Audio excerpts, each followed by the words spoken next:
Hello दोस्तों, welcome to my channel Techno ज्ञान।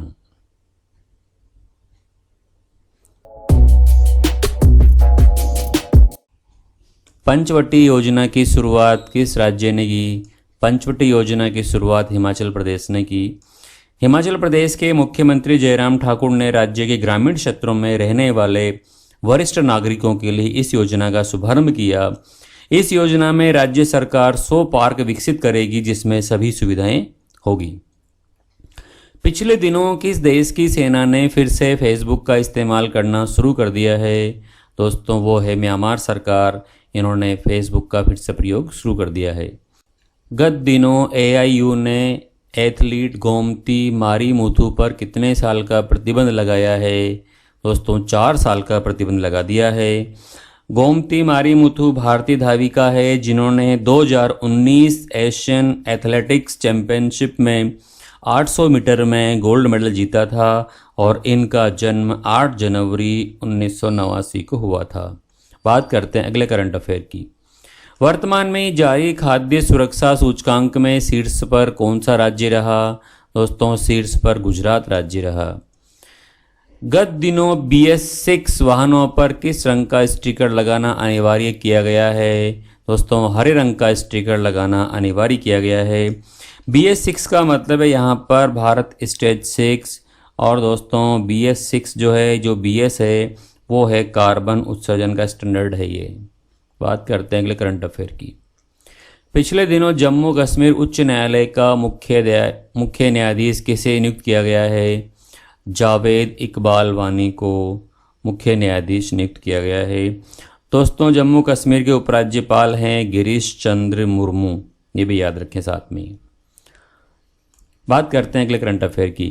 Lockdown licence living and other stories नामक पुस्तक किसने लिखी? दोस्तों, ये पुस्तक लिखी है शोभा डे ने। दोस्तों, यह एक ई बुक है जिसे गूगल प्ले बुक से पढ़ा जा सकता है और कोविड-19 में लोगों की भावनाओं व संवेदनाओं को लेखक ने समझाने का प्रयास किया है। बात करते हैं अगले करंट अफेयर की। गत दिनों भारत ने बिजली सहयोग के लिए किस देश के साथ MOU पर हस्ताक्षर किए हैं? डेनमार्क के साथ ये हस्ताक्षर किए हैं। दोस्तों, MOU का मतलब है यहाँ पर मेमोरेंडम ऑफ अंडरस्टैंडिंग, यानी यह 2 या 2 से अधिक व्यक्तियों और समूह के बीच का एक एग्रीमेंट होता है। बात करते हैं अगले करंट अफेयर की। गत दिनों 65 वर्ष पुराने गो हत्या अधिनियम में संशोधन किस राज्य सरकार ने किया है? उत्तर प्रदेश सरकार ने गो हत्या अधिनियम में संशोधन किया है। बात करें दोस्तों अगली खबर की। पिछले दिनों ओडिशा हाई कोर्ट का मुख्य न्यायाधीश किसे नियुक्त किया गया है? सावित्री राठौर को नियुक्त किया गया है। बात करते हैं अगले करंट अफेयर की। हाल ही में ऑनलाइन कक्षाओं पर प्रतिबंध किस राज्य सरकार ने लगा दिया है? कर्नाटक सरकार ने ऑनलाइन कक्षाओं पर प्रतिबंध लगा दिया है। बात करते हैं अगले करंट अफेयर की। नौकरी पोर्टल किस राज्य सरकार ने लॉन्च किया? नौकरी पोर्टल पश्चिमी बंगाल सरकार ने लॉन्च किया है। दोस्तों, इस नौकरी पोर्टल का नाम है कर्मभूमि, यानी IT जॉब्स के लिए, IT प्रोफेशनल जो है उनके जॉब्स के लिए है। बात करते हैं अगली खबर की। वर्तमान में आई ताज़ा रिपोर्ट के अनुसार भारत में एशियाई शेयरों की संख्या में कितने प्रतिशत की वृद्धि हुई है? 29% की दोस्तों वृद्धि हुई है। बात करते हैं अगले करंट अफेयर की। उपन्यास अ बर्निंग के लेखक कौन है? दोस्तों, इसके लेखक है मेघा मजूमदार। दोस्तों, ए बर्निंग रोमांच व राजनीति से भरपूर उपन्यास है और मेघा मजूमदार का ये पहला उपन्यास है। यह 2006 में हार्वर्ड यूनिवर्सिटी में पढ़ने चली गई थी और इनका जन्म कोलकाता में हुआ था, परंतु ये वर्तमान में न्यूयॉर्क निवासी है। बात करते हैं अगले करंट अफेयर की। किस देश ने अपना पहला कोल एक्सचेंज स्थापित करने की घोषणा की है? भारत ने दोस्तों ये घोषणा की है। इस एक्सचेंज के माध्यम से कोल ट्रेडिंग की जाएगी दोस्तों। बात करते हैं अगले करंट अफेयर की। विश्व खाद्य पुरस्कार 2020 से किसे सम्मानित किया गया है? रतन लाल को सम्मानित किया गया है। दोस्तों डॉक्टर रतनलाल को यह पुरस्कार दिया गया इस वर्ष, और इस पुरस्कार की शुरुआत 1986 में विश्व हरित क्रांति के सूत्रधार डॉक्टर नॉर्मन बोरलॉग द्वारा की गई थी, और प्रथम खाद्य पुरस्कार 1987 में भारत में हरित क्रांति के जनक डॉक्टर एम.एस. स्वामीनाथन को दिया गया था। बात करते हैं अगले करंट अफेयर की। दुनिया का सबसे लंबा प्लेटफॉर्म कहाँ बनाया जा रहा है? दोस्तों दुनिया का सबसे लंबा जो प्लेटफॉर्म है वो है बनाया जा रहा है दोस्तों कर्नाटक में, यानी कि हुबली के अंदर। दोस्तों हुबली का ये रेलवे स्टेशन दुनिया का सबसे लंबा प्लेटफॉर्म होगा, जो 2020 के अंत तक बनकर तैयार हो जाएगा, जिसकी लंबाई लगभग 1400 मीटर होगी, अर्थात 1.5 किलोमीटर के आसपास इसकी लंबाई होगी। दोस्तों बात करते हैं अगले करंट अफेयर की। वर्तमान में जारी NIRF रैंकिंग 2020 में शीर्ष पर कौन रहा? दोस्तों शीर्ष पर रहा है IIT मद्रास। दोस्तों NIRF इसका मतलब है नेशनल इंस्टीट्यूशनल रैंकिंग फ्रेमवर्क, और इससे 29 सितंबर 2015 को MHRD यानी मानव संसाधन विकास मंत्रालय ने लॉन्च किया था। बात करते हैं अगले करंट अफेयर की। गत दिनों बाल श्रमिक विद्या योजना की शुरुआत किस राज्य सरकार ने की है? और दोस्तों इसकी शुरुआत की है उत्तर प्रदेश सरकार ने।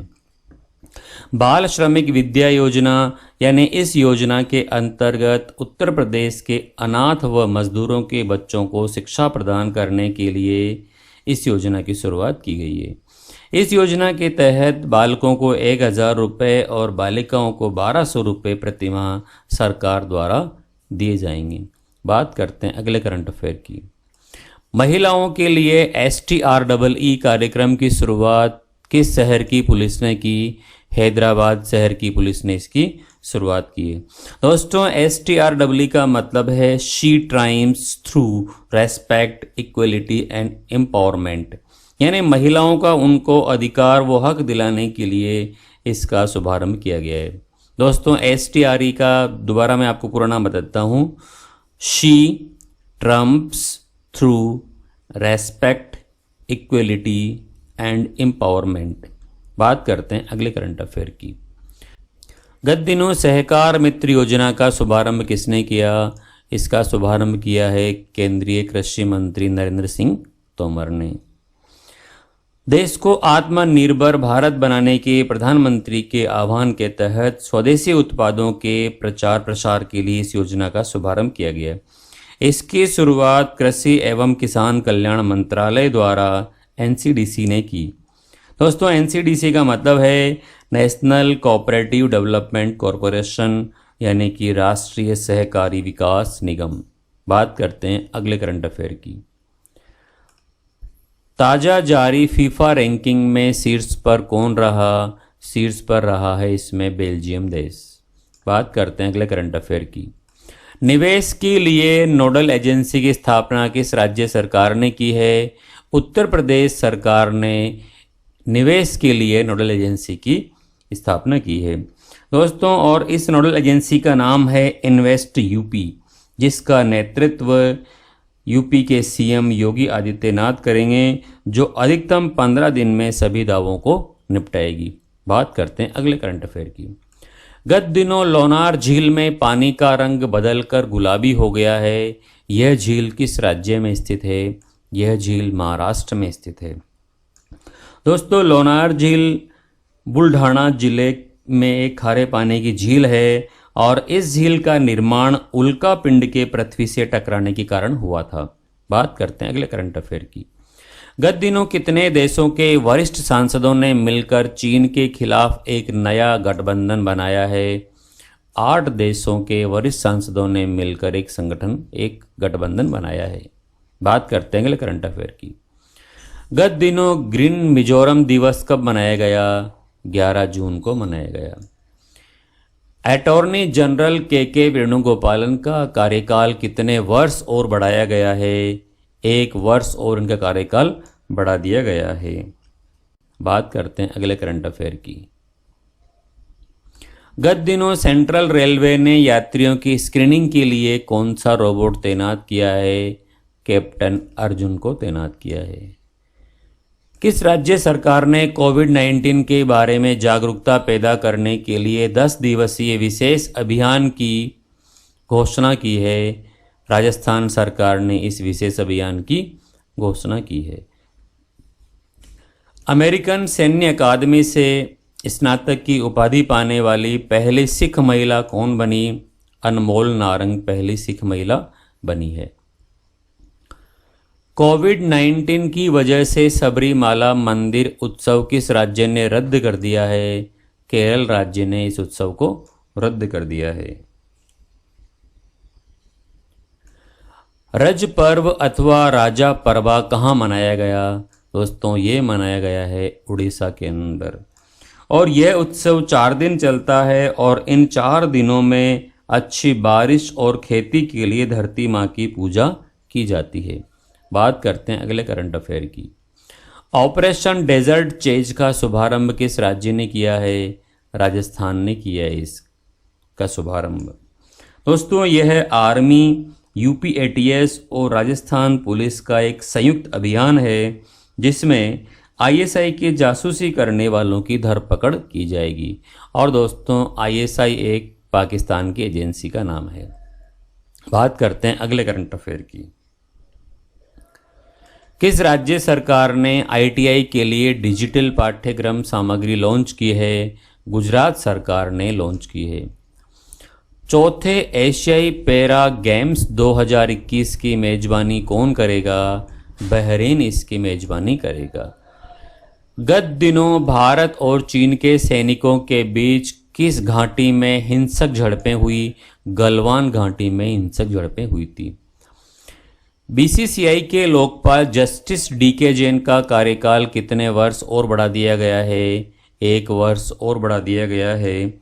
और दोस्तों बीसीसीआई का मतलब है यहाँ पर board of control for cricket in India. इसकी स्थापना सन 1980 में की गई थी और जिसके वर्तमान अध्यक्ष है सौरव गांगुली, और इसका मुख्यालय दोस्तों है मुंबई में। बात करते हैं अगले करंट अफेयर की। 18 जून को मास्क दिवस के रूप में किस राज्य ने मनाया है? कर्नाटक राज्य ने 18 जून को मास्क दिवस के रूप में मनाया है। प्रतिदिन 25,000 मास्क बनाने की घोषणा किसने की है? प्रतिदिन 25,000 मास्क बनाने की घोषणा आईआईटी कानपुर ने की है। बात करते हैं अगले करंट अफेयर की। गत दिनों कोविड केयर होम्स की स्थापना करने की घोषणा किस राज्य सरकार ने की है? उड़ीसा ने इसकी घोषणा की है। दोस्तों कोविड केयर होम्स उड़ीसा सरकार का ऐसा कहना है कि सभी 6,798 ग्राम पंचायतों में किया जाएगा, अर्थात हर जो ग्राम पंचायत है उसमें एक एक कोविड केयर होम्स होगा। और दोस्तों प्रत्येक केयर होम्स में 10 से 20 लोगों को ठहराया जा सकता है। बात करते हैं अगले करंट अफेयर की। गत दिनों किस राज्य के स्वास्थ्य मंत्री कोरोना पॉजिटिव पाए गए? दोस्तों दिल्ली के स्वास्थ्य मंत्री सत्येंद्र जैन पिछले दिनों कोरोना पॉजिटिव पाए गए। दोस्तों ये जो वीडियो इसको आप शेयर करें और लाइक करें, और यदि आप हमारे चैनल पर नए हैं तो चैनल को भी सब्सक्राइब कर दीजिए। थैंक यू वेरी मच दोस्तों, लॉट्स ऑफ थैंक्स।